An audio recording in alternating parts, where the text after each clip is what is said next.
Nyama. Bwana kaka Farid Uwezo, habari yako? Naam, salama. Kwema kabisa. Safi kabisa. Bwana tumekuja kwenye kumsindikiza mzee wetu. Ukiwa kama director ambaye una mchango mkubwa kwenye tasnia hii ya filamu.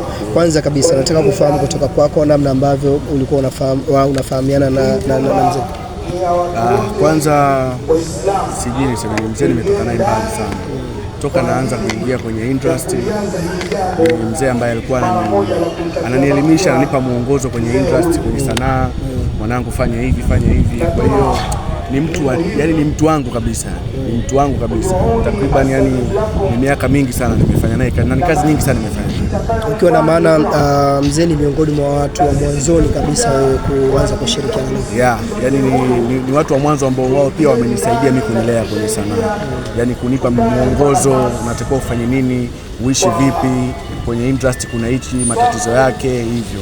Kwa hiyo na si mimi tu, ni mzee ambaye kila kijana ambaye anakutana naye alikuwa anamshauri kuhusu maisha, umeona hizi kazi zetu tunafanyaje hivyo, kwa sababu yeye pia alikuwa tumemkuta.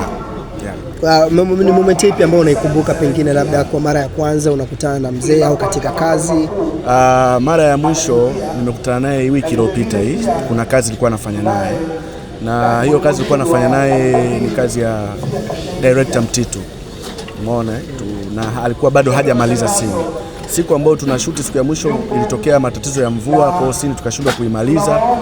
Tukampa kiporo, bwana fanya mambo yako mzee, ukirudi tutamaliza kazi. Tukawa tumepanga Ijumaa hii ya kesho kutwa. Ijumaa hii ya kesho kutwa alikuwa tushuti naye. Ghafla tu jana nikaa tunasikia taarifa kwenye magrupu yetu ya wasanii kabla ya habari kutambaa. Magrupu yetu ya wasanii ndio tunasikia bwana mzee alikuwa yuko studio anafanya kazi yake. Ghafla tu akaanza kuzidiwa, akapelekwa hospitali, akakata roho. Kwa hiyo ni kitu ambacho kimetushtua sana. Na kwa ambavyo Farid umemfahamu mzee na umefanya naye kazi, alikuwa ni mtu wa namna gani pindi ambapo mnakuwa location? Alikuwa ni mcheshi sana. Yani alikuwa ni mcheshi, anakaa na kila mtu. Si watoto, si watu wazima. Hivyo yani kwa tumemzoea. Sometimes hata tunataniana naye. Yani kuna vitu vingi ambavyo nikiviongea pia na yani na sijui nikwambieje. Yani ni mtu ambaye nimetoka naye mbali sana. Yani sana. Ameniumiza kwa kweli. Yani ameniumiza. Mara ya mwisho tujuzi tu tulikuwa naye. Kwa ni hivyo. Farid, ni vitu gani ambavyo mzee pengine alikuwa katika ambavyo mlikuwa mnafanya kazi alikuwa anakushauri katika ufanyaji wako wa kazi? Alikuwa ananishauri kwanza ufanyaji wangu wa kazi niwe na busara, niwe na heshima, kwa sababu pia hizi kazi huaga zina changamoto. Unaweza ukafanya kitu labda mwenzio akakukera, umeona, yeye ndio alikuwa mtu wa kwanza kusuluhisha, umeona. Yani yeye ni kama baba yetu. Hasa akiwepo kwenye kazi yoyote, yani yeye ni kama baba yetu, anatuongoza hivyo. Na hilo lishawahi kutokea location pengine? Lishawahi kutokea. Kuna location moja mimi kama watu walinizingua hivi, umeona, afu alikuwepo kwenye hiyo project, lakini yeye alikuwa bado hajafika. Mimi nikaondoka zangu, lakini ghafla nikaona simu yake mzee ananipigia, Farid, naomba urudi kufanya kazi. Hizi changamoto zinazotokea wewe ni mkongwe pia, unazijua hizi kazi, kwa naomba uvumilie uje kufanya kazi. Basi yani ni mtu ambaye ni kama familia.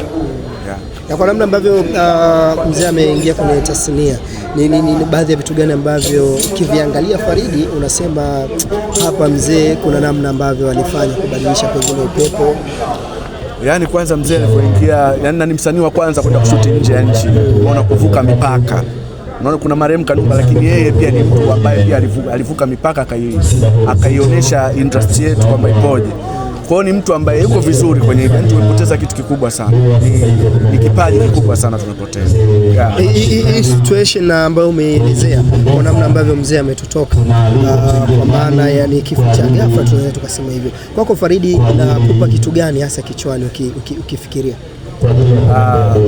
Mimi ni Muislamu, naamini kwamba kifo unatembea nacho muda wote. Unaweza kukata roho hata kesho, unaweza kushangaa bwana Farid hayupo.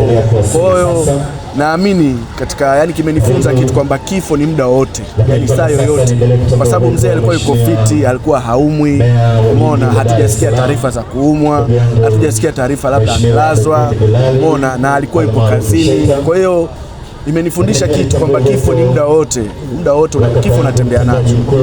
Na hii ni ujumbe gani sasa kwako na wasanii wenzako?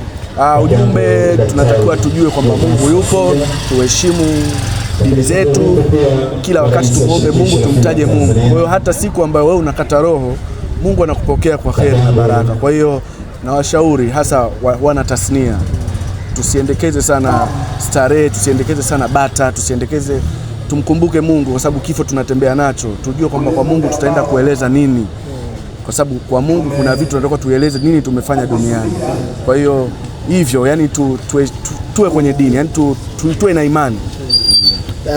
Nikushukuru sana Faridi, na kwa kumalizia pengine unachoweza kuzungumza kwa familia, mashabiki na wasanii. Napenda kuwapa pole familia na wasanii wote, hasa sisi watu wa production, kwa sababu tumempoteza mtu ambaye alikuwa anatuelimisha. Ni hayo tu boss. Shukrani sana. Asante sana.